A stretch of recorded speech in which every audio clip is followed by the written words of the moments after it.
The notice board outside Dry Creek's general store had seen better days. Paint peeled from its edges like bark from a dying pine, and the autumn wind of 1884 made the posted papers dance their slow death rattle. Abel Hart stood before it, hat in hand, reading his own handwriting for the 100th time. Mail order bride needed for remote ranch. Widower, one dependent. Passage paid. Christian household. Serious inquiries only.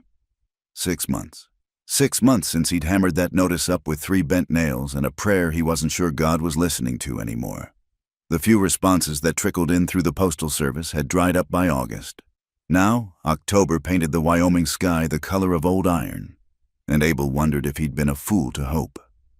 The stagecoach wheezed to a stop behind him, dust swirling like ghosts around its wheels. Abel didn't turn. Dry Creek saw coaches twice a week, bringing supplies, taking away dreams. Nothing new there. "Sir?" The voice was low, careful, like someone testing ice before crossing. Abel turned. She stood beside the coach in a black dress that had seen too many washings, clutching a carpet bag small enough to hold a life's worth of giving up. Her face wasn't young. Crow's feet mapped years of squinting into hard suns. But it wasn't old either, just worn, the way good leather gets worn. Useful worn, not ruined worn. "Ma'am?" Abel nodded, still not sure why she'd addressed him. "I'm looking for Abel Hart." She didn't smile, didn't simper, just stated it like fact. His stomach dropped. "I'm Hart. May Delaney." She shifted the carpet bag to her left hand, but didn't offer to shake. "I wrote about your notice 3 weeks back." Abel's mind raced through the letters. 2 from San Francisco, 1 from Denver, another from some place in Missouri he couldn't pronounce. None signed May Delaney. Then he remembered.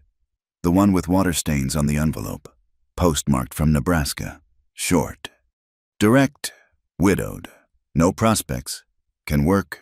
No questions asked if same courtesy extended. "I, Mrs. Delaney." He crushed his hat brim, smoothed it, crushed it again. "I wasn't expecting. Your letter didn't say when. Sold what I had for the ticket. Figured arriving was better than more writing." Her eyes, gray as morning fog, stayed steady on his face. Not challenging. Just watching. Measuring. The coach driver hefted a trunk from the boot, grunting, "This yours, lady?" "No." May glanced at her carpet bag. "This is all." The driver shrugged and hauled the trunk toward the mercantile. May stood there in the settling dust, waiting, not expectant, just waiting, like a horse that's learned standing still hurts less than fighting the bit. "My wagon's at the livery," Abel heard himself say. "Ranch is 2 hours out. Gets cold after sundown. I've been cold before." They walked through Dry Creek's 3 blocks of ambition, the mercantile, the saloon, the church with its steeple pointing at promises. May's boots clicked steady on the boardwalk. No hurry, no dawdle, just forward motion. At the livery. Abel's ranch hand, Jorge, was loading salt blocks into the wagon bed. He tipped his hat at May, eyebrows rising slightly at Abel. Abel introduced them with minimum words. Jorge had the grace not to ask questions, just shifted the supplies to make room. "Luke's at the ranch," Abel said as he helped May up to the wagon seat. Her hand was calloused, strong, working hands. "My boy, there's things you should know." 16, May said. It wasn't a question. The notice said dependent, figured that age or thereabouts. "He can't walk, not since the accident 2 years back. Wagon rolled, caught his legs wrong. Doctor said the spine." Abel's voice roughed out. He cleared it.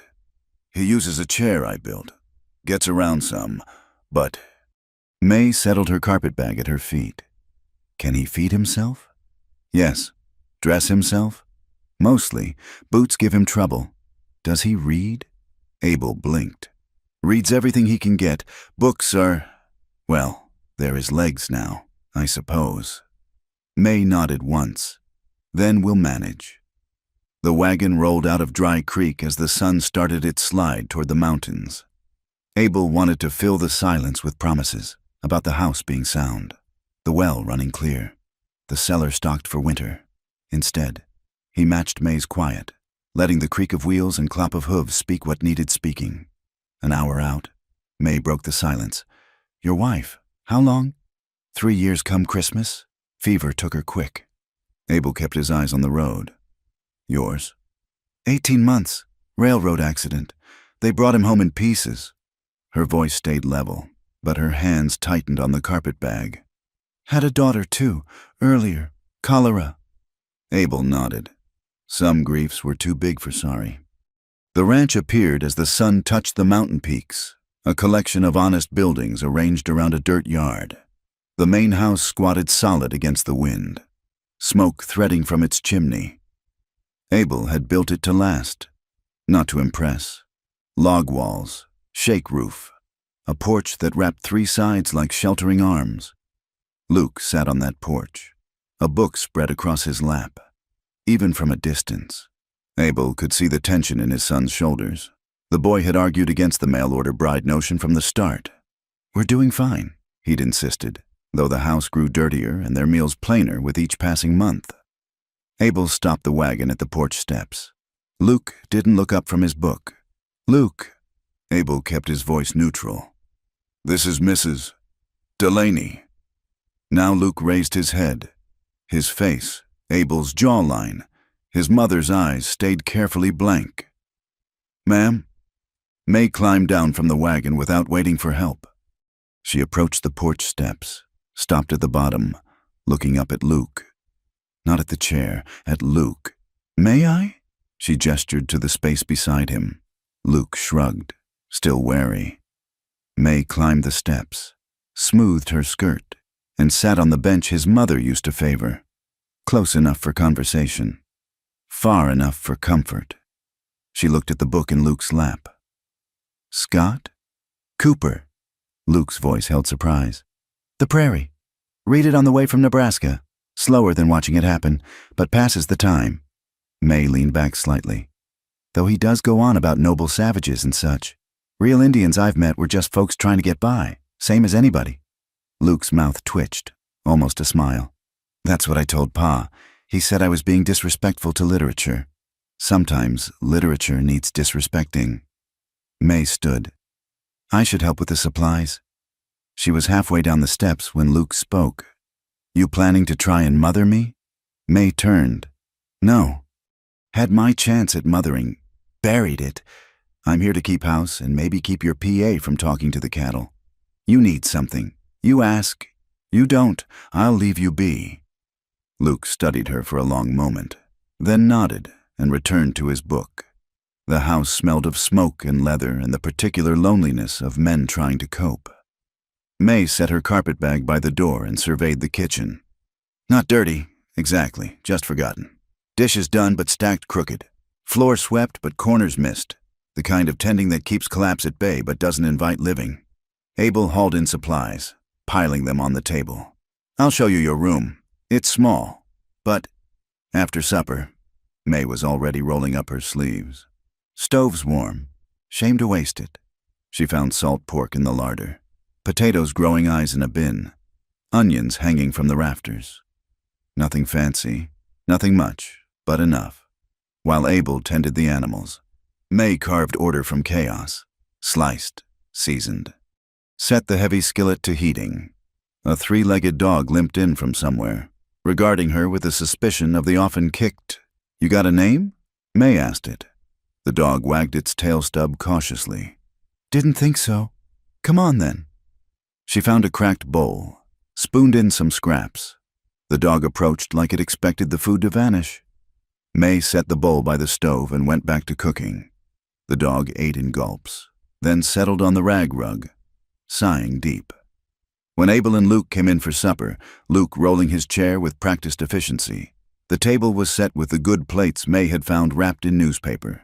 Nothing fancy, just the dignity of matching dishes and forks all facing the same direction. They ate in silence thick as morning porridge. May didn't try to soften it. Some silences needed to be, like winter needs to be before spring makes sense. Luke cleaned his plate first. You cook plain. Yes. Ma used to make things with sauces. French things. I'm not her. Luke looked at her straight on for the first time. Good. After supper, Abel showed May to the small room off the kitchen. His wife's sewing room once, he explained, voice catching on the word wife. A narrow bed, a dresser, hooks for clothes, a window facing east for morning light. It's fine, May said, setting her carpet bag on the bed. More than, Abel lingered in the doorway. I want to be clear about, that is, the marriage part, the paper part. We can take time, see if we suit, no expectations beyond keeping house. May unpinned her hair, letting it fall in a gray threaded brown curtain. I buried expectations with my husband. We'll see what grows in their place. Later, the house settled into its night sounds. May lay on the narrow bed, listening. Luke's chair wheels on floorboards above. Abel's heavy tread pacing the parlor. The dog's whimper as it chased rabbits in its sleep. From her carpet bag, she pulled a photograph wrapped in oilcloth. A young woman holding a baby, a man's hand on her shoulder. All three faces blurred with handling. She looked at it by moonlight, then wrapped it again, placed it in the dresser drawer. Tomorrow there would be bread to make, clothes to mend, a boy to not mother, a man to maybe learn to stand beside. Tonight she just lay still and listened to a house, remembering how to breathe with someone new inside it. The dog padded in, looked a question. All right then, May whispered. It curled at the foot of her bed with another deep sigh. Outside, wind combed through prairie grass, carrying the smell of coming snow and distant hope. The sound was almost like whispered prayers, if you believed in such things anymore. May closed her eyes and let it sing her toward morning. The first snow came early that year, dusting the ranch like flour on a baker's board 3 weeks after May's arrival. She stood at the kitchen window, coffee mug warming her hands, watching Abel break ice on the water troughs. His movements were efficient, purposeful, a man who'd learned to work alone and hadn't yet remembered he didn't have to. Behind her, Luke's chair wheels squeaked on the floorboards. She'd oiled them twice, but moisture kept working into the axles. Snow's early, Luke said, rolling to the stove. Won't be the last surprise this winter, I expect. May poured him coffee without asking. 2 sugars, no milk. She'd learned his preferences by watching, not asking. Luke wrapped his hands around the mug. Pa's been out there an hour already. Always works harder when he's thinking too much. May said nothing. In 3 weeks, she'd learned the rhythms of heart men, Abel's pre-dawn rising, his habit of checking every fence post when worried, Luke's way of reading the same page over when his legs pained him, though he'd never admit to pain. You ever talk about her? Luke asked suddenly. My mother? May turned from the window. No. Good. Luke stared into his coffee. Neither do I. The kitchen door banged open, bringing Abel in a gust of frozen air. Ice crystals clung to his beard. He stomped his boots on the mat May had placed there, a small change he'd accepted without comment. Chicken coop roof sagging, he announced. Snow weight, needs bracing before it caves. I'll help, Luke said immediately. Abel's jaw tightened. Snow's slick, your chair. I said I'll help. Luke's voice carried that particular edge May had come to recognize. Pride fighting limitation. I'll need lumber from the barn, May interrupted. Luke knows where you keep the good pieces. Both men looked at her. She kept her expression neutral, pouring Abel coffee like nothing significant had passed. Abel caught on first. Right, Luke, you sort the lumber. I'll get tools. After they left, May allowed herself a small smile. 3 weeks of careful navigation, learning when to step in, when to fade back. Like learning a new dance where everyone else knew the steps but wouldn't admit they were dancing. She'd started small, fresh bread cooling when they came in from chores. Abel's work shirts mended without fanfare, a cushion appearing on Luke's chair without explanation. Changes quiet as snowfall, accumulating until the house felt different without anyone saying why. The dog, she'd named him Biscuit for his color and the way he begged, limped in from his morning patrol. May had reset his leg the second week, ignoring Abel's warning that the dog bit strangers.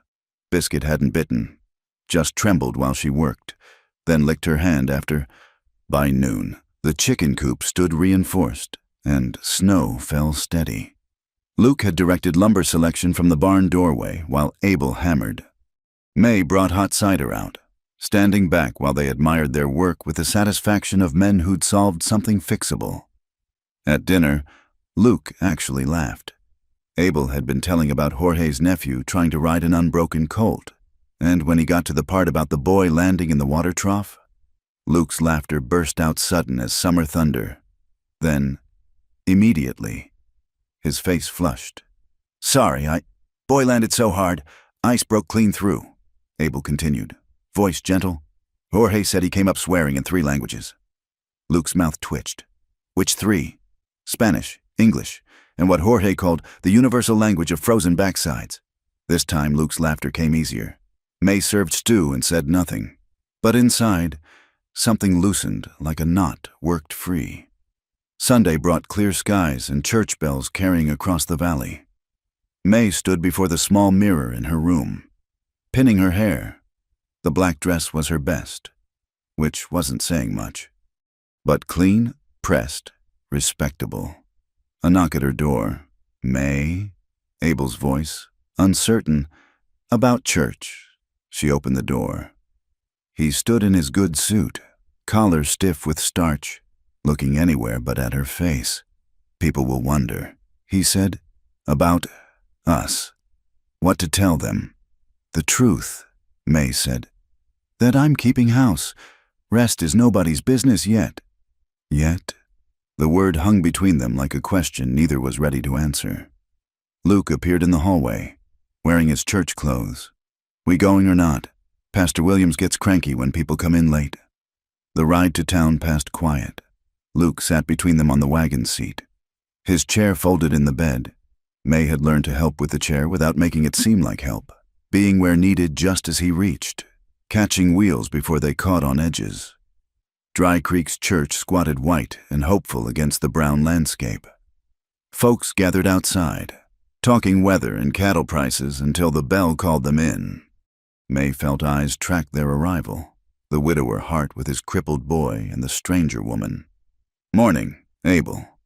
Judge Morrison tipped his hat, eyes curious but kind. "Ma'am?" "This is Mrs. Delaney," Abel said simply. "She's helping at the ranch." May nodded, met gazes steady. Let them wonder. Wonder hurt less than pity or false friendship. Inside, they sat in Abel's usual pew, third from front, left side. Luke's chair fit at the end. May noticed how other folks had left that space clear, probably for months. Small kindnesses, she thought, the kind that cost nothing but meant everything. Pastor Williams preached on love being patient, love being kind. His voice rolled over familiar words while May watched dust motes dance in colored light from the windows. Beside her, Abel sat rigid as fence posts. Beyond him, Luke followed along in his Bible, finger-tracking lines. "Love is not proud." The pastor read, "It does not boast." May thought of her husband's grave back in Nebraska. The wooden marker probably fallen by now. She'd loved him once. Proud and boastful love that assumed tomorrow was promised. This thing growing careful between her and Abel, if it was growing, felt different, quieter, like plants that root deep before showing green. After service, the church women descended. Mrs. Morrison, Mrs. Clark, others whose names blurred together. They asked careful questions about her journey, her plans. May answered what needed answering, kept the rest. "You must come to quilting circle," Mrs. Clark insisted. "Thursdays at my place. We're making a wedding quilt for the Olsen girl." "I'll consider it," May said, which satisfied without promising. Loading Luke's chair after church, May slipped on ice. She caught herself, but not before sliding ungraceful into Abel's side. He steadied her, hands firm on her arms. For a moment they stood close enough to share breath, close enough to see gold flecks in his brown eyes. "Steady?" he asked. "Yes." But she wasn't sure if she meant her footing or something else entire. That night, she found Luke on the porch despite the cold, book abandoned on his lap. Mind company? She asked. He shrugged, his default response that could mean anything. She sat on the bench, pulling her shawl tight. Stars spread thick overhead. No moon to dim them. Ma used to play piano. Luke said suddenly, evenings, after supper, Chopin, mostly, some Beethoven. May waited. There's a piano in the parlor, covered. Pa can't bear to uncover it, can't bear to move it. Luke's hands clenched on his book. Sometimes I forget what she looked like, but I remember exactly how Moonlight Sonata sounded in her hands. Memory's strange that way. May said, I can't recall my daughter's voice, but I remember how her hair smelled after bath time. Lavender soap. They sat quiet while cold seeped through the boards. I fell today, May said. After church, your PA caught me. I saw. Made me think.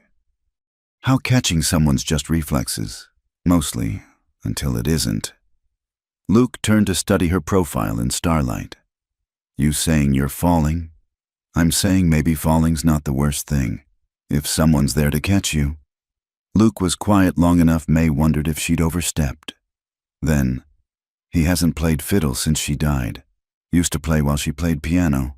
Made the walls sing, they said. May stood, knees protesting the cold.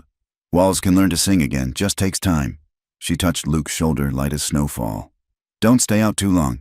Your hands are already blue. Inside, she paused at the parlor door. A sheet-draped shape hulked in the corner. She lifted one edge, revealing polished mahogany. Ivory keys yellowed with age. Her fingers found middle C by habit, pressed silent. The note hung unplayed in the air. Not yet, she thought, but maybe someday. She covered the piano again and went to bank the fire for morning. Late that night, she woke to sounds from Luke's room. Not crying. Luke didn't cry where anyone might hear. Just the restless sounds of pain that went bone deep on cold nights. She rose, heated water, added willow bark. Knocked soft on his door. I'm fine, came through the wood. Didn't ask if you were. She set the mug outside his door. Tea's here when you want it. Footsteps retreated. After a minute, the door opened. Luke took the mug. Met her eyes. Thanks. That's what family does, May said, then caught herself. That is, yeah, Luke said quietly. Family. He closed the door gentle, but May heard him settle back in bed. Heard the bed ropes ease as pain eased. She returned to her room, but couldn't sleep. Through her window, snow started again, erasing the day's tracks. By morning, the world would be clean made, ready for new paths. Maybe that's what she was doing here, not replacing what was lost. Nothing could. But maybe, careful and slow, helping new things take root in ground once frozen with grief. The dog padded in, settled at her feet with a contented sigh. Somewhere in the house. A board creaked, Abel walking his midnight paths. Soon enough, she thought, she might learn to walk them with him. For now, though, she listened to snow whisper against windows and felt something like hope spreading quiet as morning frost. Beautiful and fragile and worth the risk of melting. The letter arrived on a Tuesday that felt like any other Tuesday, until it wasn't. Jorge brought it from town along with supplies, handing it to Abel with the careful expression of a man delivering news he couldn't read but sensed was heavy. Abel recognized the county seal before opening it. His hands, steady through blizzards and calving season, trembled slightly as he read. May watched from the stove where she was rendering fat for soap, saw his face change like weather shifting. What is it? Luke asked from the table where he was oiling harness leather. Abel set the letter down slow, like it might explode. County's reviewing the homestead allocation. Something about family status verification for continued claim rights. May wiped her hands on her apron, came to read over his shoulder. The language was legal thick, but the meaning cut clear. Prove family continuity by December 15th or risk forfeiture proceedings. They can't take our land, Luke said, voice rising. We've worked it for 8 years. Law says a claimed homestead needs a family unit maintaining it. Abel's voice stayed level, but May saw the muscle jump in his jaw. When your mother died, you're still family. Luke insisted. I'm still family. A widower and a dependent don't constitute a complete household unit under territorial statute.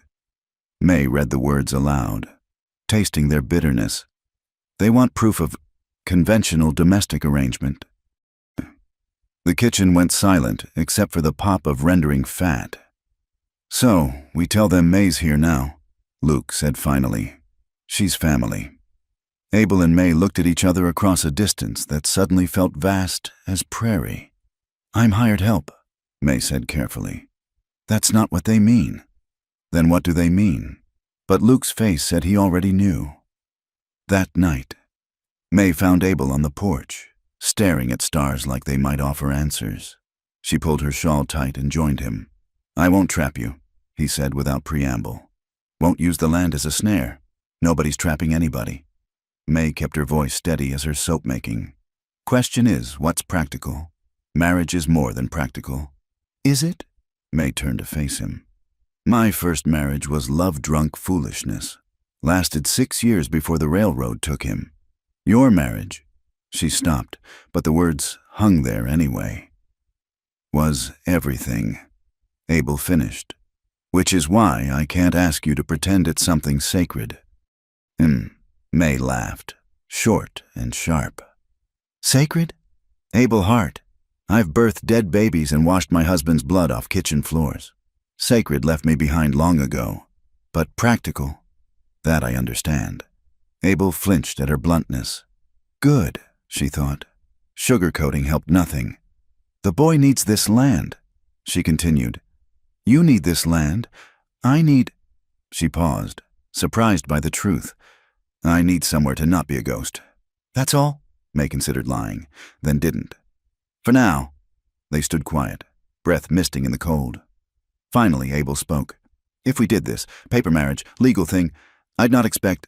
That is, your room would stay your room. I know. And if someday you wanted to leave, I won't. The certainty in her voice surprised them both. I don't make promises light. Abel, learned that lesson hard, but I'm here, and that boy in there is halfway to letting me matter to him. And this house is starting to feel like something I could tend long-term. She pulled the shawl tighter.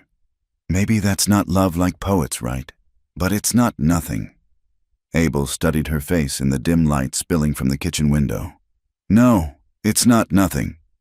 They told Luke the next morning over breakfast. May set down eggs and bacon like any morning while Abel explained the necessity. Luke listened, face carved from stone. So you're getting married for paperwork. His voice could have frosted windows. We're getting married so you keep your home, May corrected. So this ranch your mother loved stays in the family she loved. Luke's head snapped up. Don't you talk about her. Someone should. May sat down across from him, hands flat on the table. Someone should say Sarah Hart loved this place, loved you, loved your father. Someone should say her dying didn't erase that love, just changed its shape. You didn't know her. No, but I know absence. Know how it sits at tables and sleeps in empty beds and echoes in quiet rooms. May's voice gentled. I'm not trying to fill her place. Luke, nobody could, but maybe I can help carry what she left behind. Luke shoved back from the table, chair catching on the floor groove. I need to check the horses. They let him go. Some angers needed space to burn. The wedding, such as it was, happened 3 days later at the county courthouse. Judge Morrison presided, his secretary and Jorge as witnesses. May wore her black dress, seemed fitting, she thought, marrying grief to grief. Abel wore his church suit and looked miserable. Luke came, said he wouldn't, then appeared at the last minute, jaw set like he was attending an execution, which maybe he was, the execution of his mother's memory, or so he might think. Do you, Abel Josiah Hart, take this woman? Morrison's words rolled out practiced and empty. May barely heard them. She was watching Luke, seeing how his hands gripped his chair arms, knuckles white. When Morrison asked for objections, Luke's mouth opened, closed, opened again. Said nothing. I now pronounce you man and wife. No kiss, just paper signed. Seal stamped. Legal knots tied. Morrison's secretary smiled sympathetic. Jorge shook Abel's hand, nodded respectful to May. Luke wheeled himself out without a word. The ride home stretched longer than the 2 hours it took. Luke sat in the wagon bed with his chair, back to them both. May felt words pile up in her throat like snow against a fence, but none seemed right for speaking. At the ranch, Luke disappeared into the barn. Abel started to follow, but May caught his arm. "Let him be. He's hurting." "Yes." She released his arm, noticed she'd left flower fingerprints on his sleeve. "Hurting's not the worst thing. Stopping feeling is—" That night, supper was a war zone of silence. Luke came in late, dirt smudged, smelling of horses and hay. He ate methodical, not tasting. When May set down coffee, he didn't look up. "Thank you," he said automatic. "You're welcome," she replied, same as always. But when she turned back to the stove, she heard his chair scrape. Glanced back to see him gone, plate still half full. She found the photograph while cleaning, tucked behind the flower bin. Frame cracked. Sarah Hart with baby Luke, both laughing at something beyond the camera's edge. Beautiful woman. Dark-haired where May was brown. Delicate where May was sturdy. Everything May wasn't and never would be. She cleaned the frame careful, replaced the cracked glass with window pane cut to fit, set it on the mantel where lamplight would catch it evening and morning both. Abel found her there after chores, staring at his dead wife's face. "You don't have to." "Yes, I do." May didn't turn. "She lived here, loved here, died here. Hiding her away helps nobody, least of all Luke." He might not see it that way. He might not. May faced him then. But grief shared weighs less than grief carried alone. Boy needs to learn that. Abel looked at the photograph, and May saw years collapse in his face. "I miss her." "You should." May touched his hand, brief as bird landing. Missing her means she was worth missing. Luke's reaction came at supper. He rolled in, saw the photograph, stopped dead. May kept serving stew, not acknowledging the moment. Abel focused on buttering bread like it required all his concentration. Finally, Luke moved to his place, ate in silence until— She hated that picture, said it made her nose look crooked. "Was it?" May asked, mild. "Crooked. Little bit. Broke it falling from a horse when she was 12. Luke's voice carried something almost like warmth. Pa called it her adventure nose. "Better than a perfect nose with no stories," May observed. Luke looked at her sharp, maybe hearing something more than words, but he finished his meal, and when he left, the photograph stayed on the mantel. That night, May couldn't sleep. The certificate of marriage sat on her dresser like an accusation. Mrs. Abel Hart. Legal fiction written in iron gall ink. She'd been Mrs. Delaney so long. The new name felt like wearing someone else's shoes. A soft knock. "May?" Abel through the door, voice uncertain. "You awake?" She opened the door. He stood in his nightshirt and pants, looking younger in the hallway's dim light. Vulnerable. "Can't sleep either," she asked. "Keep thinking I should say something. Thank you, or I'm sorry, or—" He rubbed his face. "I don't know what's right anymore." Maybe nothing's right. May stepped into the hallway, closed her door behind her. Maybe we just do what needs doing and hope right follows. Is that enough? Has to be. They stood there, neither moving toward nor away. Finally, Abel said, "I built this house for her. Sarah. Every board placed thinking of where she'd walk, what she'd see from each window. It's a good house. She made it good. I just built it." May heard what he wasn't saying. That houses could be haunted by love as much as sorrow. That he'd trapped himself in rooms shaped by a ghost's preferences. Houses learn new families. She said, same as families learn new houses. Abel met her eyes then. Really looked at her for maybe the first time since Judge Morrison pronounced them wed. "Do you think we can? Learn to be family? We're already learning." May gestured toward Luke's room, where light still showed under the door. "That boy let me put his mother's picture where he has to see it. You let me change how you take your coffee. I let you both matter to me when I swore I wouldn't let anyone matter again. Is that what this is? Mattering? Start there. See what grows. Abel nodded slow, turned to go, then turned back. May, the name, you don't have to use it. Hart, can stay Delaney if you prefer. May considered. Was May Delaney 16 years? Good years and bad, but she's done now. I think.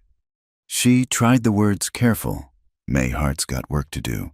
Might as well let her do it. Something shifted in Abel's face. Relief or recognition, or maybe both. Good night, May Hart. Good night. She watched him walk back to his room, shoulders less bent than before. Through Luke's door came the soft scrape of pencil on paper, the boy writing in that journal he thought nobody knew about. Tomorrow there'd be bread to make and chickens to tend and all the daily business of living. But tonight, in a house built for one woman and inhabited by another, something new and fragile took root. Not love, exactly. Not yet, but the possibility of it, patient as winter wheat waiting under snow for its season to grow. The trouble started with Silas Vane's visit on a morning when ice hung from the eaves like accusations. May saw him coming, black coat against white snow, riding a horse that cost more than most folks' houses. She knew trouble by its walk, and Vane walked like a man who collected grievances for sport. Abel around? Vane didn't dismount, didn't touch his hat, looked down at May like she was something scraped off his boot. He's in the barn. May didn't invite him in, didn't step aside. Two could play at rudeness. Fetch him. May smiled, thin as wire. Mister, Hart's working. You're welcome to find him yourself or state your business here. Vane's eyes narrowed. You'd be the new wife, the mail order one. I'd be Mrs. Hart. May kept her voice level as a spirit bubble. And you'd be leaving if you can't speak civil. Luke appeared in the doorway behind her, drawn by voices. Vane's expression shifted when he saw the boy, something calculating sliding across his features like oil on water. Well now, Vane said slow, Young Luke, how's the legs? Same as yesterday when you asked Jorge in town. Luke's voice carried an edge May hadn't heard before. Still attached, still mine. That so? Vane leaned forward in his saddle. Everything about you still yours? Or might some things belong to folks you never knew? Abel came around the corner then, pitchfork in hand, not threatening, just there. Vane, Hart. Vane straightened. Just coming by neighborly. Heard you got yourself married. Thought I'd pay respects. Paid. Abel's grip on the pitchfork didn't change, but May saw his knuckles whiten. Anything else? Well, now that you mention it. Vane pulled a paper from his coat. Been doing some research down at the county records. Interesting reading, especially about young Luke there. The morning went still as held breath. Seems there's no birth record for a Luke Hart in this county, or the next, or anywhere in Wyoming territory, far as I can tell. Vane's smile was winter cold. Makes a man wonder. Wonder all you like. Abel said, on your own land. See, that's the thing. Vane tucked the paper away. Land rights pass through blood. Legal blood. If the boy ain't yours. He shrugged, eloquent as a knife between ribs. After Vane left, trailing threats like smoke, they gathered in the kitchen. Luke's face had gone pale as fresh plaster. Pa. One word carrying years of questions. Abel sat heavy, suddenly old. May poured coffee, set the pot on the table between them like a mediator. You were 3 weeks old. Abel began. Maybe 4. Hard to know. He stared into his cup like it held the past. February of '68. Worst winter I'd seen. Sarah and me had been trying for a baby for 2 years. Lost 3. Doctor said. He stopped. Started again. Said we should stop trying. May watched Luke's hands grip his chair arms, knuckles sharp as winter ridges. I was running trap lines up near Rattlesnake Ridge. Storm coming, but we needed the money. Found Elias Pike's wagon tilted off the trail, already half buried in snow. The trapper? Luke knew the name. Everyone knew Elias Pike, half mad, full hermit, living wild in the mountains. His horse was dead in the traces. Elias was inside, wrapped around something, froze solid. Abel's voice roughed. Took me a minute to realize the bundle was moving. Luke made a sound. Not quite word, not quite sob. You were wrapped in a blanket, brown wool with red cross stitched on it. Elias, he'd opened his own coat, tried to keep you warm with his body heat, died doing it. May found herself reaching for Luke's shoulder. He didn't pull away. There was a paper in Elias's pocket, water-stained, mostly ruined. Could only make out a few words. Please, and God, and something might have been Sarah. Abel looked up then. We took it as a sign. Sarah said God was answering prayers sideways, like he does. So I'm nobody. Luke's voice came hollow as a dried gourd. You're Luke Hart. Abel's voice turned fierce. Been Luke Hart since the day I carried you home through that storm. Since Sarah held you and cried and said you were ours now. Since Pastor Williams baptized you with half the town watching. But legally, you're mine. Filed the papers. Did it proper. Said you were born at home. No midwife. Nobody questioned it. Why would they? Baby looked like a baby. Had no cause to think. Abel stopped. Should have told you. Sarah wanted to. When you got older, then she died, and the words just never came. Luke rolled back from the table. I can't. He spun his chair, headed for the door. Luke, May said quiet. He stopped but didn't turn. That blanket, the brown one with the cross. You still have it? Abel nodded slow. In the cedar chest. Sarah wouldn't let me throw it out. Good, May stood. We'll need it. For what? Luke turned then, face twisted with confusion and hurt. For proving who you are. May moved to the window, watching the road where Vane had disappeared. Man like that doesn't make threats idle. He'll file papers, make claims. We need to be ready. With a blanket. Luke's laugh cracked bitter. Against a man who owns half the county? With the truth. May faced them both. And sometimes that's enough. Sometimes it isn't, but we start there. That night, May found Luke on the porch despite the cold, the brown blanket across his lap. She'd retrieved it while he was in the barn, left it on his bed without comment. It's smaller than I thought, he said as she sat beside him. Wouldn't cover me past my knees now. You were smaller then, too. Luke traced the red cross with one finger. Ma, Sarah, she used to say I came to them special delivery. Never knew she meant it literal. Does it matter? May pulled her shawl tight. How you arrived? Shouldn't. Luke folded the blanket careful, like it might crumble.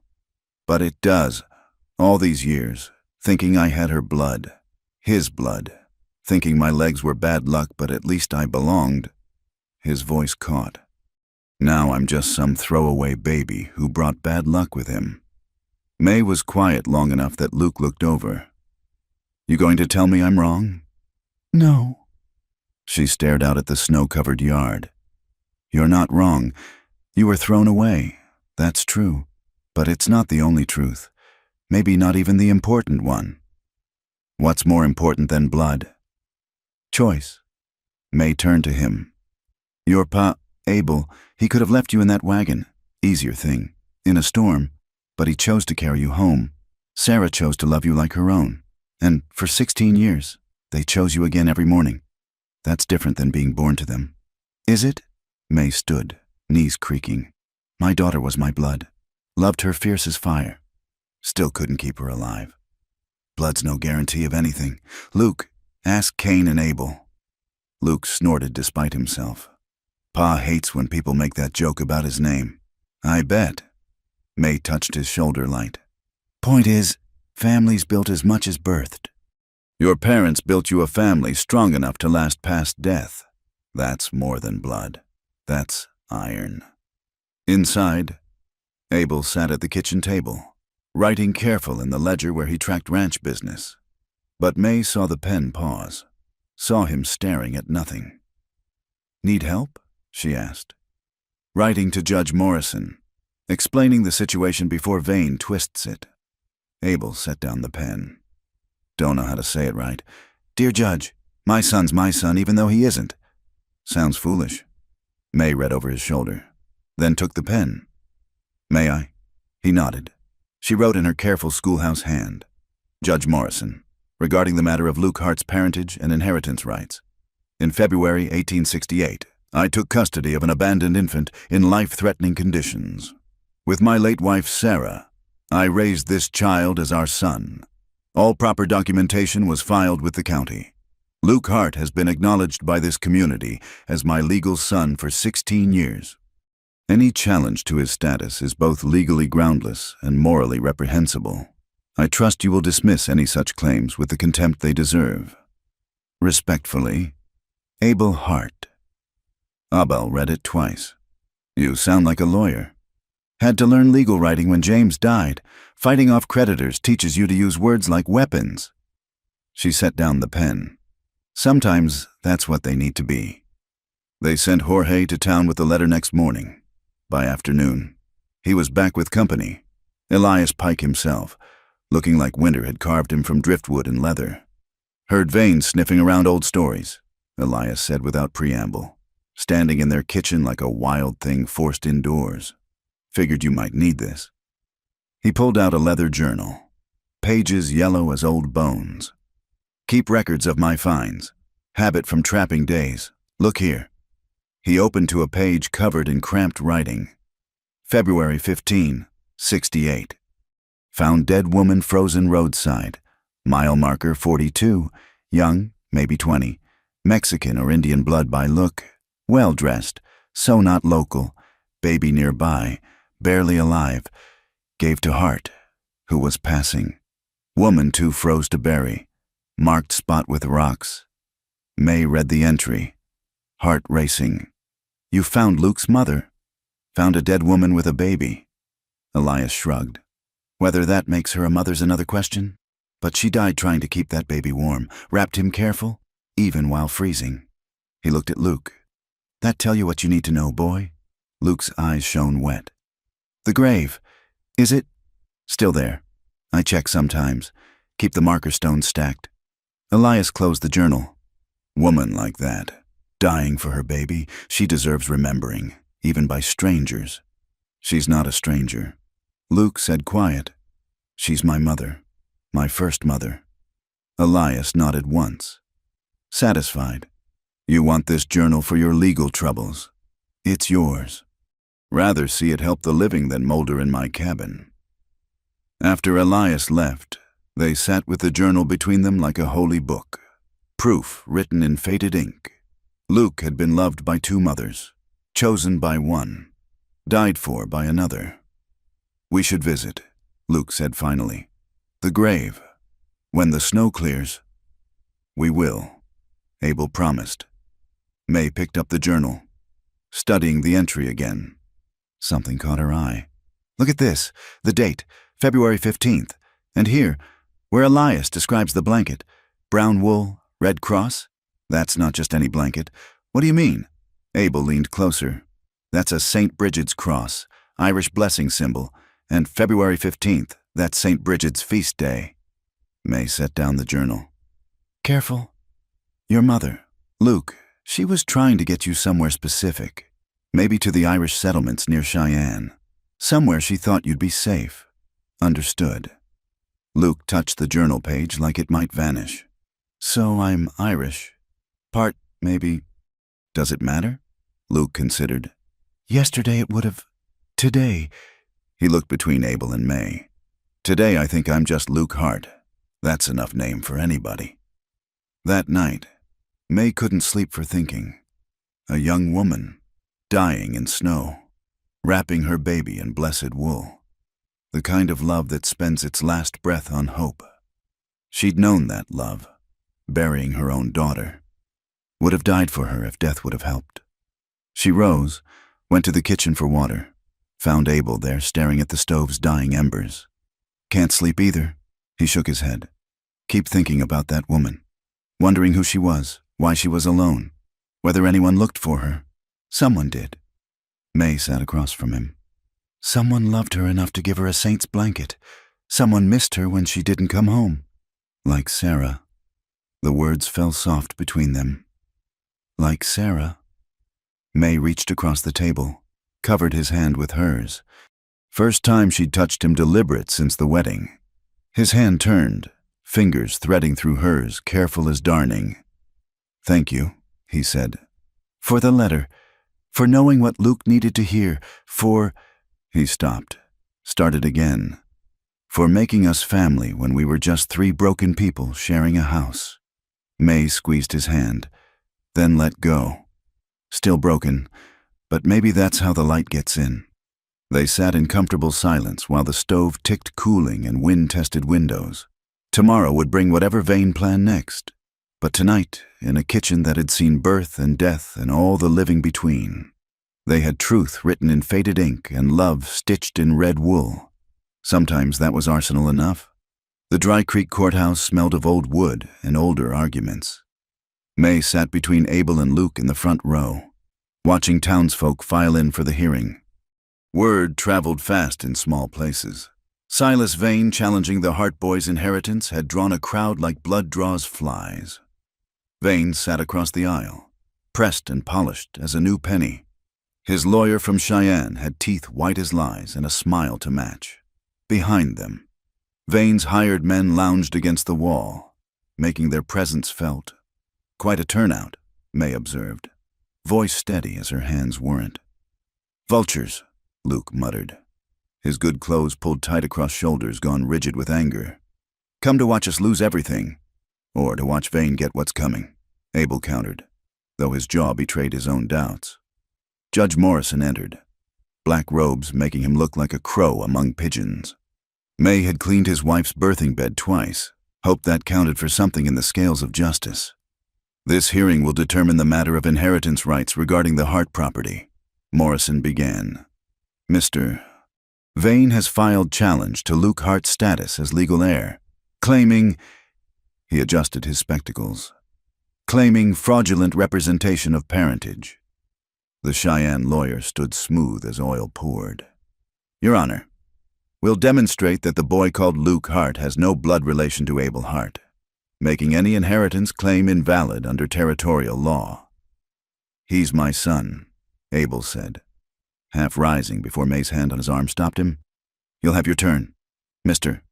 Hart," Morrison said, not unkind. "Mr. Aldrich, proceed."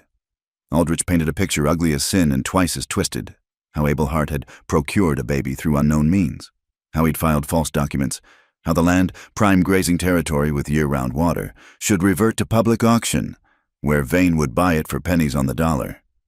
He didn't say that part, but everyone heard it anyway. "Furthermore," Aldrich continued, "we've found no record of this supposed foundling adoption. No witnesses to the alleged discovery, just the word of a grieving couple desperate for a child." May felt Luke flinch at desperate. She pressed her foot against his chair wheel, small contact, but he stilled. When Aldrich finished, Morrison turned to their side. "Mr. Hart, your response." Abel stood, no lawyer, no smooth words. Just a rancher in his best clothes holding papers that shook slightly. "I've brought Elias Pike's journal," he began. "Shows the date and circumstances of finding Luke, and this—" He held up the blanket, faded brown with its red cross still visible. "This is what he was wrapped in. A blanket proves nothing," Aldrich interrupted. "Could be any blanket, any child." "Let him finish," Morrison said sharp. Abel continued, voice growing stronger. "I've also brought baptismal records from Pastor Williams, and sworn statements from folks who remember us bringing Luke home that winter." He laid out evidence like fence posts, straight, simple, sturdy. The journal, the church records, Martha Clark's statement about helping Sarah tend the baby those first weeks, Jorge's memory of Abel riding in through a blizzard with something bundled under his coat. Morrison studied each piece, face unreadable as stone. The courtroom held its breath. Then Luke spoke. "Your Honor?" His voice cracked slightly, but he rolled his chair forward. "May I say something?" Morrison nodded. Luke faced the room, hands steady on his wheels. "Mr. Vane says I'm not Abel Hart's blood. He's right. I'm not, but I am his son. Murmurs rippled through the crowd. Vane smirked. See, blood would have been easy, Luke continued. Would have meant I belonged without choosing, but what I got was better. I got a man who chose to raise me, a woman who chose to love me, and 16 years of choosing each other every day.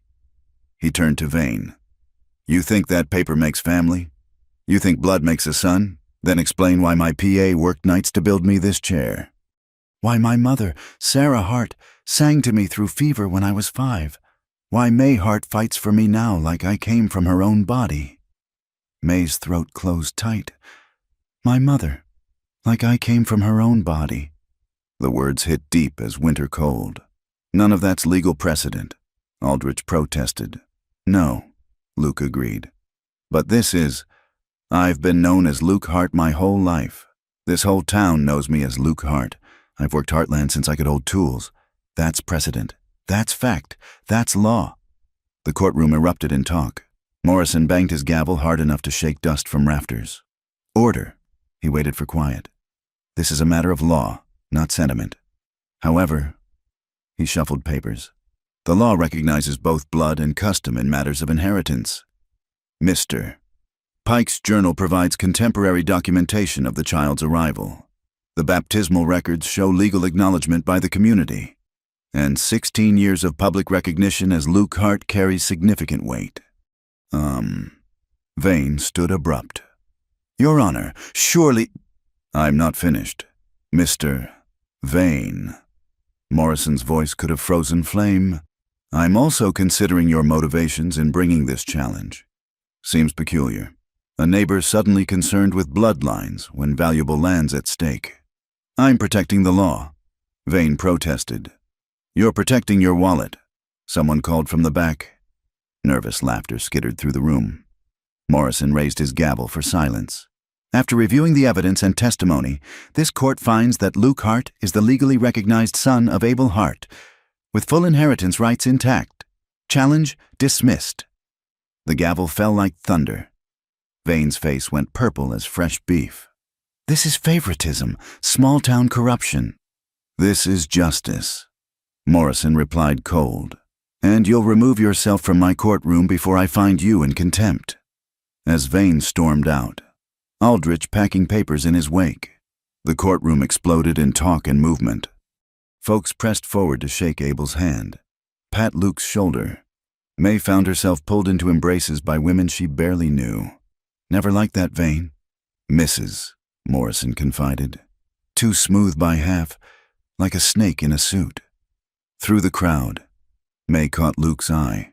He was surrounded by well-wishers, but looking at her, something bright and grateful in his face. She nodded once. He nodded back, understanding without words. Outside, snow began falling soft as prayers answered. They loaded Luke's chair in the wagon bed, Abel helping from one side, May from the other. Routine now, smooth as breathing. That was a fine speech, Abel said as they settled Luke on the seat. Wasn't a speech, just truth. Luke pulled the blanket tighter around his shoulders. He'd worn it to court like armor. May was right. Families built, not just born. May climbed up beside him. Your mother would be proud. Both of them. All of them. Luke corrected quiet, and May's heart turned over like rich soil. The ride home passed in comfortable silence. Snow gathered on their shoulders, blessed cold and clean. As they crested the rise before the ranch, Abel pulled the team to a stop. Look there, he said soft. Below them, the ranch spread out like a promise kept, smoke rising from the chimney, barns sturdy against the white, fences marking off their piece of the world. Home. It's ours, Luke said, wonder in his voice. Really ours? Always was, Abel replied. Vane just made us prove it.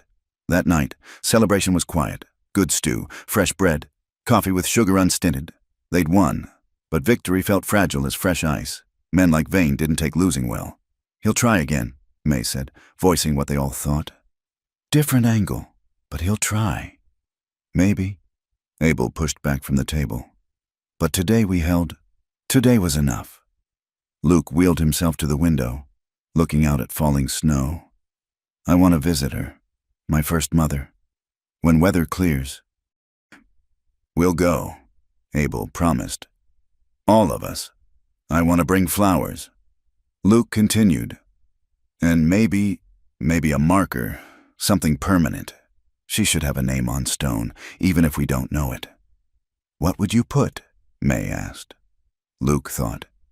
Maybe just Mother. That's name enough. Later, May found herself in the parlor, drawn to the piano still shrouded in its sheet. Tonight felt different, like surviving trial by fire, coming through scarred but whole. She lifted the sheet, let it puddle on the floor. The keys were yellow ivory, cool under her fingers. She found middle C, pressed gentle. The note rang clear in the quiet house. You play, Abel's voice from the doorway. Careful. Some, my mother taught me, before. May's hands found a simple hymn. Notes rusty but true. Been years. Sarah played every evening. Abel moved into the room, drawn by music like moth to flame. House hasn't heard piano since she died. May's hands stilled. I can stop. No. The word came quick. No, it's good. House needs music again.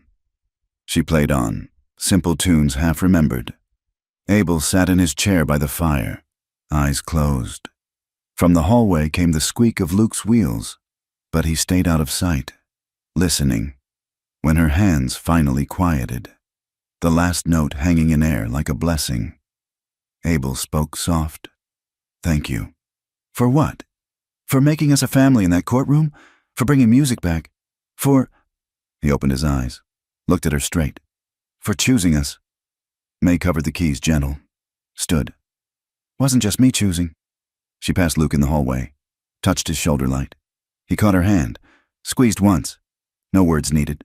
In a room. Their room. Really, this house they all shared. May pulled out paper and pen. Wrote careful. To whom it may concern. Today I became Luke Hart's mother in the eyes of law and town. But I've been his mother longer than that, in all the ways that matter. Love isn't always born. Sometimes it's built, board by board, meal by meal, choice by choice. Today we chose each other permanent. Today we became what we've been becoming all along, a family. She folded the letter, placed it in the Bible where Luke would find it someday. Then she banked the fire and prepared for bed, listening to the house settle around her, Abel's footsteps above, Luke's chair rolling to his room, the dog's contented sigh from the kitchen. Outside, snow erased the day's tracks, making the world new. Tomorrow would bring whatever it brought, Vane's revenge or peace or something between. But tonight, in a house that had remembered how to sing, 3 people who'd chosen each other slept sound as verdict, deep as justice, warm as hope finally finding home. The stranger appeared at sunset 3 weeks after the trial, silhouetted against the dying light like a bad omen.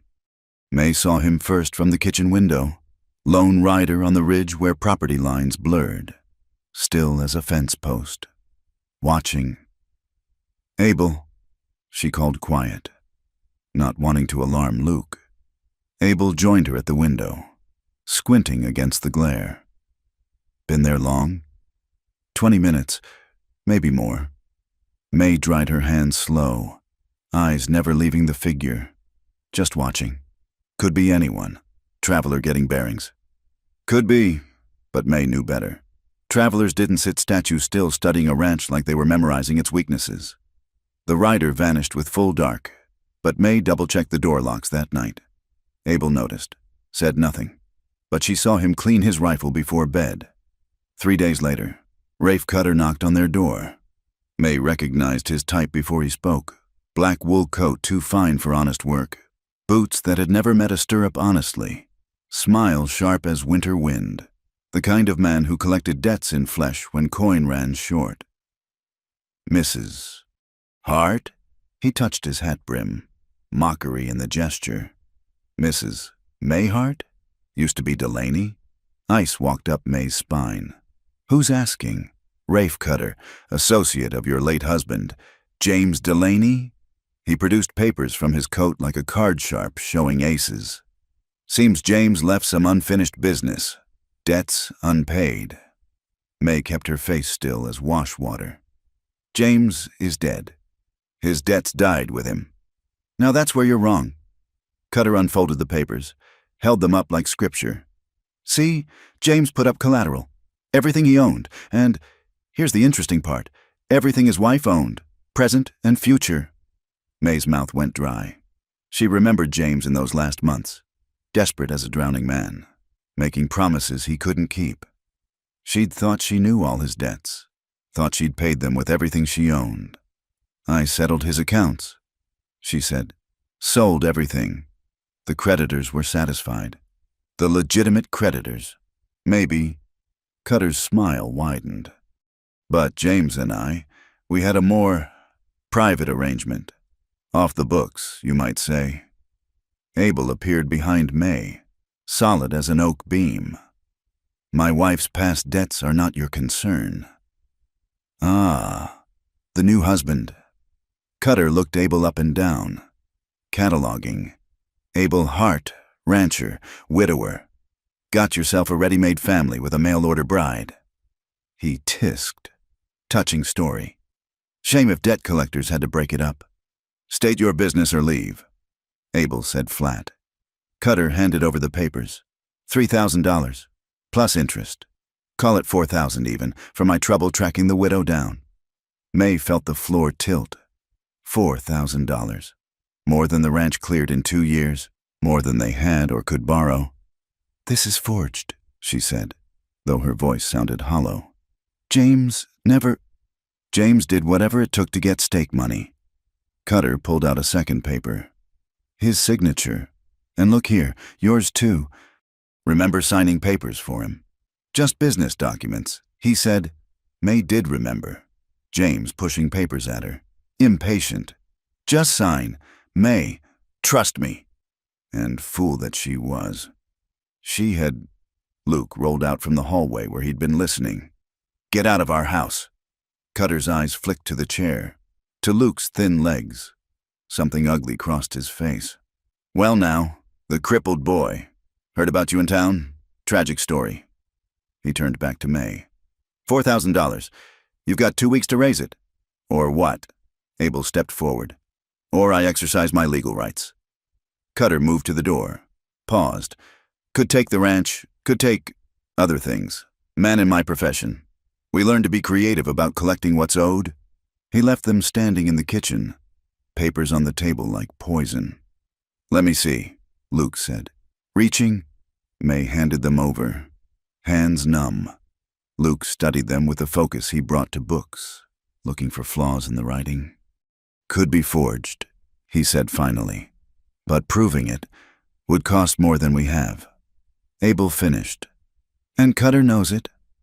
That night, May told them everything. About James and his schemes, the failed investments, the gambling, the way hope turned to desperation turned to madness, how she'd found him that last day, what remained after the train.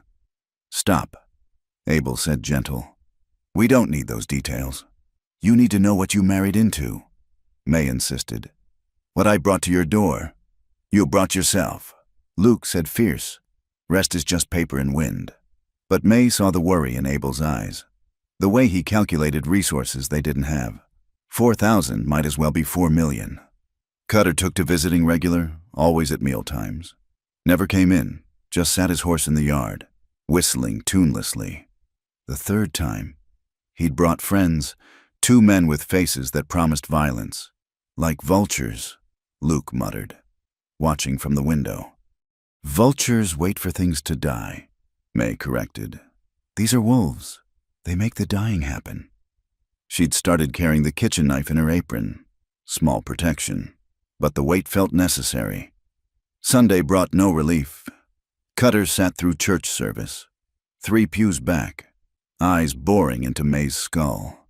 Pastor Williams preached about rendering unto Caesar, but all May heard was the whistle of debt calling due.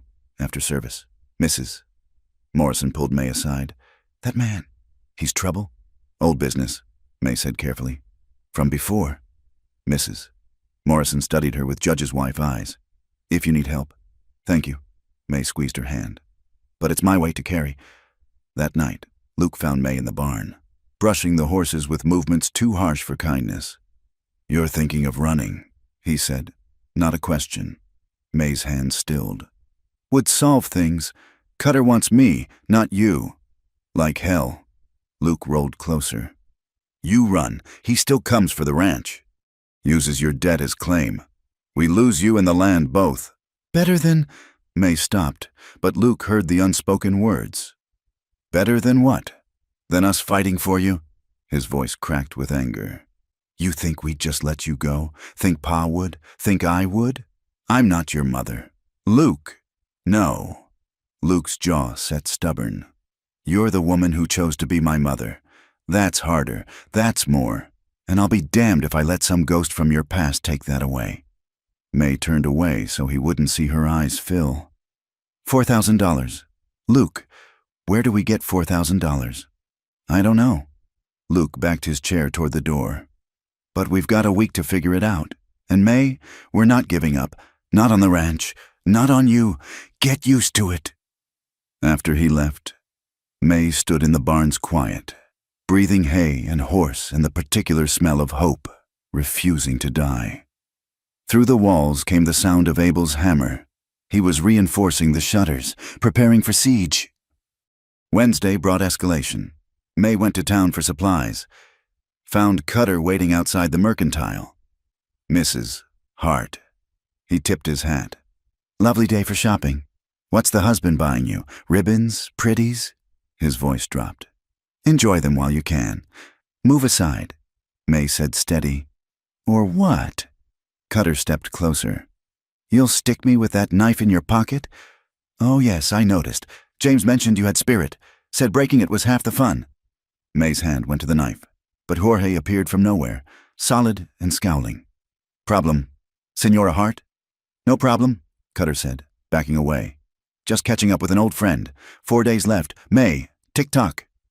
That night, May made dinner mechanical as clockwork, while Abel and Luke talked low in the parlor.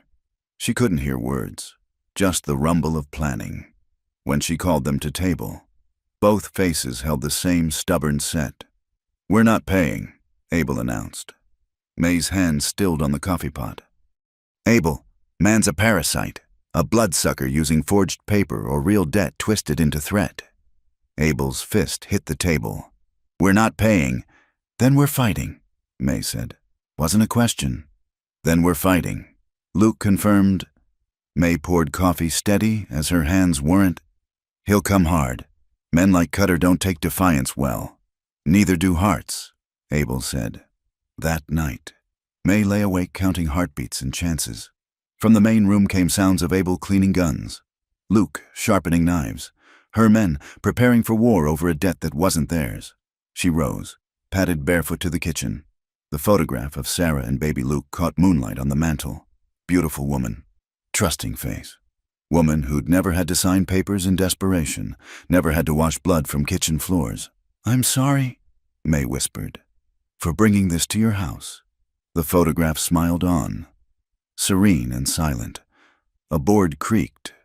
Abel stood in the doorway, nightshirt pale in the darkness. "Can't sleep either," May shook her head. He crossed to stand beside her, looking at Sarah's picture. You know what she would have said. "Sarah," she would have said, "trouble's just another kind of weather. You don't apologize for bringing storm. You just help nail the shutters. This is different. This is you needing help and us providing it." Abel turned to face her. "That's what family does." "I'm not worth—" Abel's hands caught her shoulders, gentle but firm. "May Hart, you're worth whatever fight comes. You're worth more than $4,000 or $40,000. You're worth Luke smiling again. Worth music in this house. Worth—" He stopped, throat working. "Worth what?" May whispered. "Worth learning to live again instead of just existing."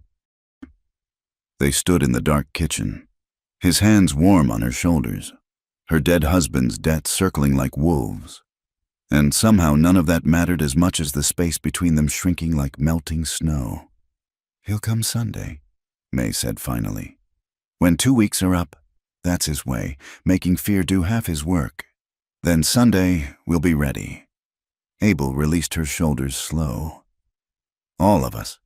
May nodded, turned to go, turned back, rose on her toes and kissed his cheek quick as thought. Thank you, for the fight, for... She gestured at the space between them, around them. For all of it.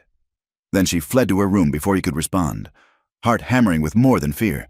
Sunday would come like judgment, but tonight, in a house defended by stubborn men and bordered by love stronger than old debts.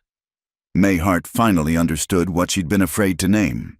She wasn't fighting for a place to hide anymore. She was fighting for home. Sunday came wearing darkness like a shroud. May woke before dawn, found Abel already at the kitchen window, rifle across his lap. The coffee pot sat cold on the stove. No one had bothered with morning routines. See anything? She asked. Not yet, but they're out there. Abel's voice carried certainty. Cutter likes his drama. He'll wait for full light. Luke rolled in from the hallway, his own rifle balanced across his chair arms. They'd rigged a special brace so he could shoot steady. May had watched him practice all week, hitting targets with grim determination. Check the back, Luke reported. Biscuits growling at shadows by the barn. May had penned the animals safe as they could manage. The horses in their stalls, chickens locked tight. Whatever came, she wouldn't have livestock caught in crossfire. By full dawn, they'd taken positions. Abel at the front window, Luke at the side where his chair fit behind overturned furniture, May at the back door with a shotgun, watching the approach from the barn. The morning stayed quiet too long. Waiting was its own violence. May thought, made you half defeated before the first shot. Then horses, 3, 4, 5 riders coming slow up the road like they had all the time in the world. Cutter in front, black coat dramatic against the frost-white ground. That's only 5, Luke said. He brought 6 to town yesterday. 6th is somewhere we can't see. Abel replied, Stay sharp. Cutter stopped just outside rifle range, his men spreading in a loose half-circle. He stood in his stirrups, voice carrying clear in the still air. Morning, Hart family. Fine day for settling debts. Nothing to settle. Abel called back, Get off my land. Your land? Cutter laughed. That's the question, isn't it? Whether this stays your land or becomes payment for services rendered? May saw movement by the barn, the 6th man, trying to flank them. She shifted the shotgun, tracking his path. I've got legal papers. Cutter continued. Signed and witnessed.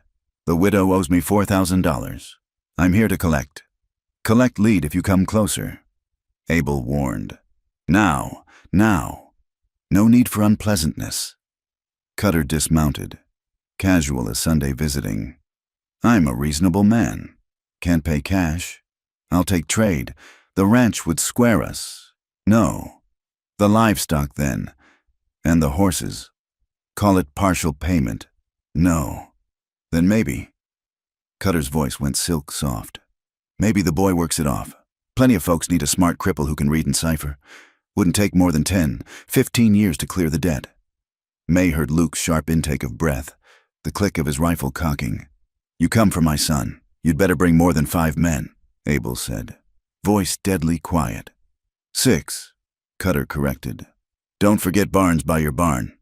The shot came from behind, barn window exploding in glass and splinters. May fired back instinct quick, buckshot spreading wide. Barnes yelped, stumbled into view, clutching his shoulder. Then everything went to hell. Cutter's men charged from 3 directions. Abel's rifle cracked steady. Luke firing between his shots. May pumped and fired, keeping Barnes pinned while watching for others. A torch sailed through the air, landed on the porch, another toward the barn. May abandoned her post, grabbed the water bucket they'd prepared, doused the porch fire before it could catch proper.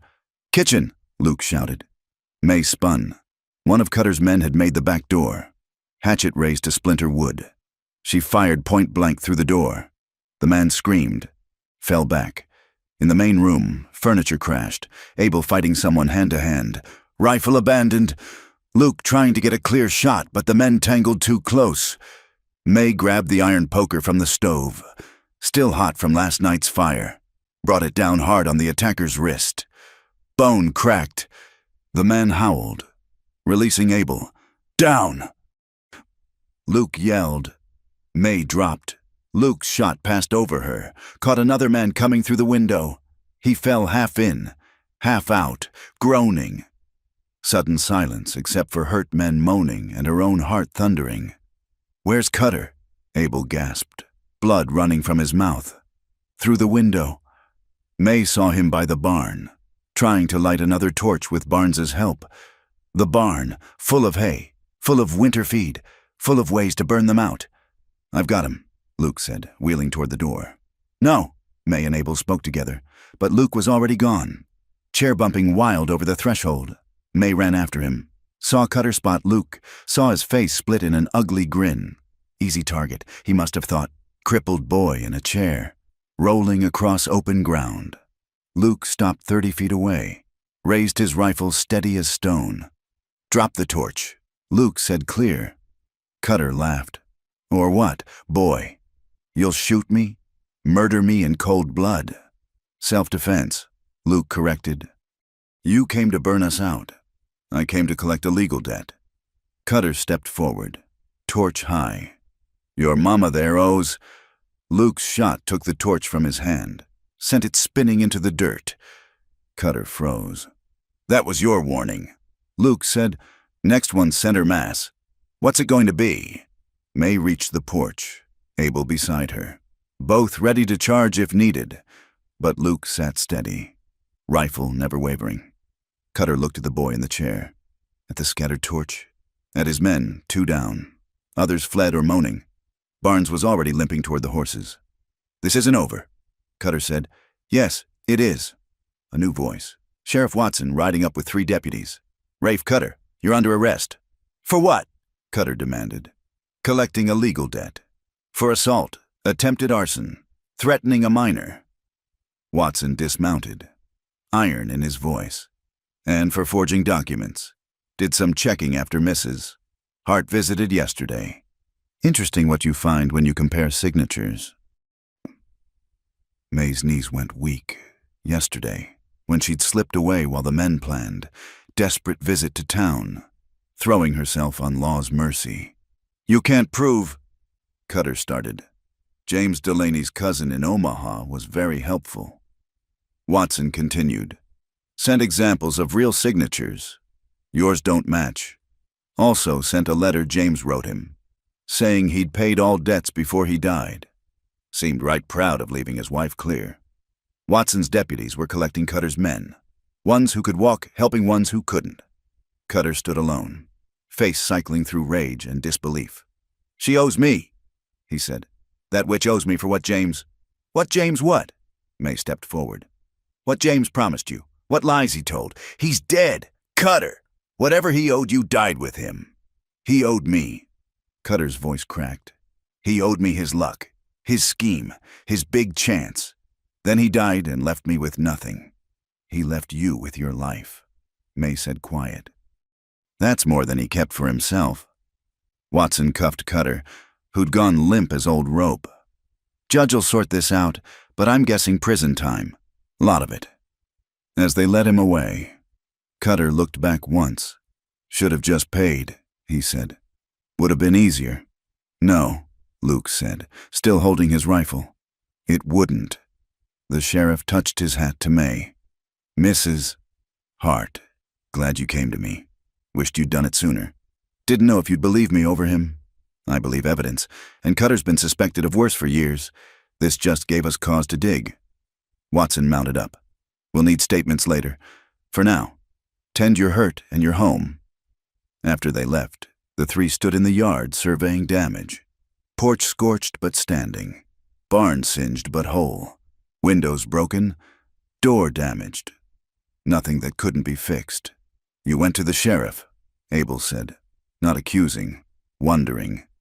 Yesterday. Took our marriage certificate. Showed the dates. Showed how I couldn't have signed Cutter's papers when he claimed I was already here, already May Hart. She managed a weak smile.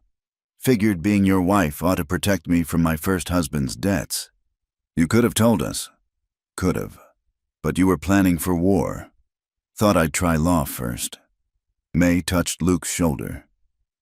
Though you finished it. That was brave. Going out there. Wasn't brave, Luke said. Was angry. He threatened my family, my home, His voice caught. My mother. The word hung in cold air like breath made visible. Yes, May said simply. He did. They helped Luke up the damaged steps. Abel lifting the chair while May steadied Luke, like they'd done it 1,000 times instead of dozens. Practice made family as much as blood. Inside, May set water to heat for cleaning wounds. Abel's split lip, her powder-burned hands. Luke's scraped palms from gripping his rifle. Small hurts that would heal clean. We held, Luke said, something wondering in his voice. 3 of us held off 6 men. 3 of us. Nothing, Abel corrected. You held that shot, taking Cutter's torch. I couldn't have made that shot on my best day. Luke flushed. Been practicing. Been becoming who you are, May said. Protector, defender, heartman through and through. She brought the medical supplies. Started with Abel's lip. He winced but held still. Eyes on hers. Something new there, or maybe just something finally admitted. May, he started. I know, she said. Later, when we're not bleeding and the door's fixed and the glass is swept, then we'll talk about what comes after war. Luke rolled to the window, checking for threats that wouldn't come. We should get word to Elias Pike. Tell him we held. He'd want to know. Tomorrow, Abel agreed. Today we fix what's broken. But May knew some things were already fixed. Fixed in fire and lead and the way they'd moved as one unit, one family. Fixed in Luke calling her mother and meaning it. Fixed in Abel's eyes when he looked at her. No longer seeing replacement or convenience, but partner, wife, woman worth fighting for. The sun climbed higher, burning off frost and warming the damaged house. They worked together clearing glass, patching wood, setting things to rights. By evening, you'd have to look close to see the scars. Over supper, late but savored, Luke raised his coffee cup. To holding the line. To family, Abel countered. To home, May added. They drank, and the coffee tasted of victory and gunpowder and the particular sweetness of chosen bonds holding fast against whatever storm might come. Outside, night fell peaceful as any night. But inside, 3 people who'd fought for each other cleaned dishes and spoke of tomorrow and didn't flinch when the wind rattled windows. They'd been tested in fire and lead. They'd held. Spring came early that year, melting snow into mud and memory. May stood at the kitchen window watching Abel and Luke work on the new ramp, wider than the old one. With rails Luke could grip when rain made wood slick. They'd started building it the week after the fight with Cutter, without discussion. Just mutual understanding that access meant independence. Letter came. May called out. Both men looked up, Abel shading his eyes. Luke pausing mid-hammer. Mail still made them wary, though Cutter was serving 5 years hard labor and his forged papers had burned in the sheriff's own stove. Who from? Abel asked. Coming in. May studied the envelope. Denver. Addressed to Luke. Luke wheeled in fast, face curious. He took the letter, read it twice, then handed it to May, silent. Branson Technical Institute, she read aloud. Pleased to inform you of acceptance. Specialized program for disabled students. Mechanical engineering focus, dormitory equipped with ramps. The kitchen filled with silence thick as morning cream. One of the best schools in the territory, Luke said finally. They've got a professor who designs adaptive equipment, wheelchairs that climb stairs, braces that help people walk. When? Abel's voice came rough. Fall term, if I want it. May set the letter on the table between them. Such a small thing to hold such large changes.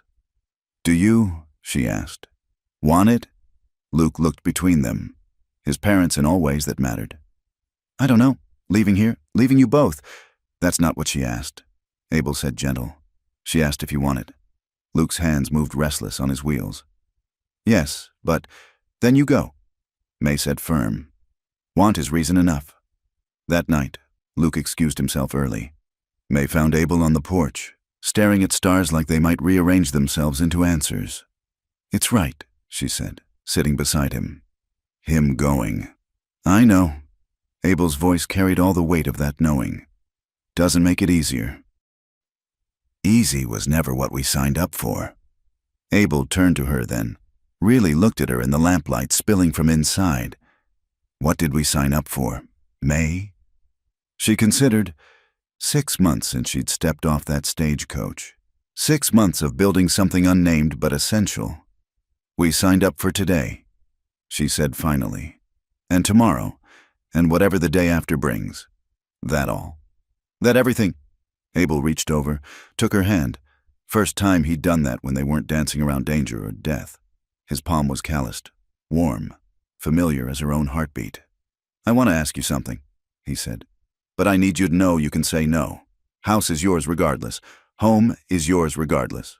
Ask. Would you move to the main bedroom with me?" The words rushed out like water through a broken dam. "Not because of papers or appearances. Because I want to wake up next to you. Want to fall asleep knowing you're there. Want—" He stopped, started again. "I want to love you like you deserve. Not as Sarah's replacement. As May. As yourself. As my wife." May's throat closed tight.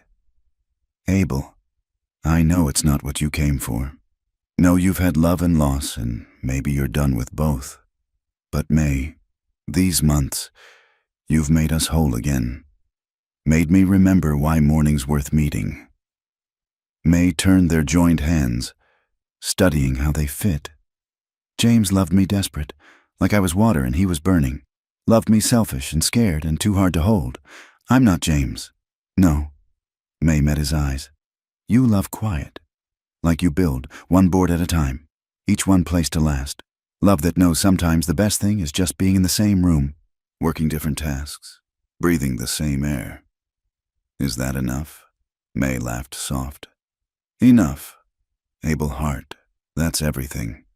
She squeezed his hand. "Yes, to the bedroom, to the loving, to all of it."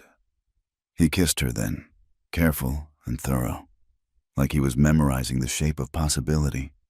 2 weeks later, they made the trip to Rattlesnake Ridge. Snow still clung to shadows, but the road was clear. Luke directed them from memory of Elias's journal, following landmarks: the split pine, the rock that looked like a bear, the place where the trail narrowed to nothing. They found the cairn just as Elias had described. Stones stacked careful, keeping vigil over ground that held secrets and sorrow both. Luke had brought wildflower seeds, Indian paintbrush, and prairie roses. "For spring," he said, scattering them over the frozen earth. "So she's not alone." May had brought the blanket, the brown wool with its red cross. She spread it over the stones like a blessing. So she knows her boy remembers. Abel had brought his tools. While May and Luke watched, he carved a marker from good pine, not fancy, but deep cut to last.